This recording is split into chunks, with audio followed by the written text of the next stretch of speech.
As-tu déjà observé un aquarium? As-tu déjà observé les poissons qui se trouvent dans l'aquarium? Si ce n'est pas le cas, je te propose de pouvoir le faire, le cas échéant. Tu remarqueras que la plupart des poissons ne se trouvent pas carrément sur le sable, carrément au fond, non. La plupart des poissons ne se retrouvent pas non plus tout en haut, tout le temps, mais se baladent dans l'aquarium, toujours vers le milieu. Je t'en dis plus tout de suite.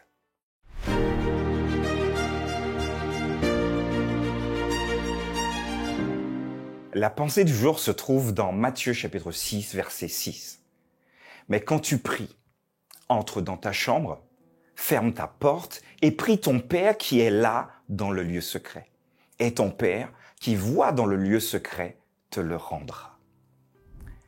Je vous ai parlé il y a quelques instants de cet aquarium.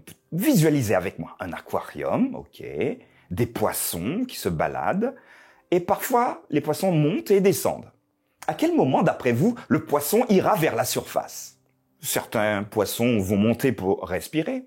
D'autres, surtout quand vous prenez votre petit bocal de nourriture et que vous allez saupoudrer. Et là, tout de suite, ils sauront, voilà, la table est mise et il va falloir manger. Donc, ils vont monter, ils vont aller au contact de la surface pour se nourrir, pour reprendre des forces, pour continuer leur journée, entre guillemets.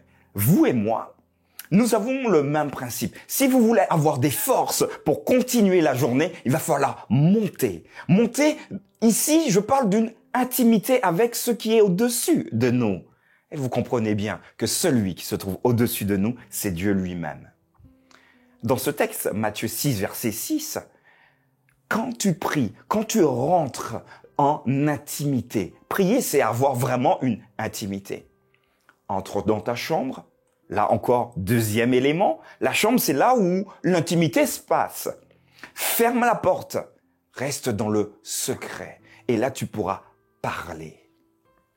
As-tu déjà essayé de parler à un ami cœur à cœur? C'est très difficile. Je te propose de pouvoir l'essayer. Et tu vas tout de suite sentir un malaise, un mal-être, parce que nous n'avons pas l'habitude de parler cœur à cœur. Mais Dieu voudrait que nous échangions avec lui cœur à cœur. Cet exercice peut également se faire avec votre époux ou un ami proche. Coupez-vous des parasites extérieurs, en fermant une porte par exemple, en éteignant la télé, en coupant quelques minutes le téléphone. Et faites cet exercice de parler cœur à cœur. Vous allez rentrer dans un domaine spécial, un domaine plus élevé que très peu de personnes connaissent. Pour aujourd'hui, voilà le défi que je vous propose, d'avoir soit avec votre époux, épouse, votre fiancé, votre copain, votre copine ou encore vos parents, un échange cœur à cœur. Le même échange que nous avons également avec Dieu au travers de la prière. Vous aurez des fenêtres, vous aurez surtout une fenêtre qui sera ouverte sur quelque chose à découvrir, à appliquer et qui nous permettra d'être plus sincères.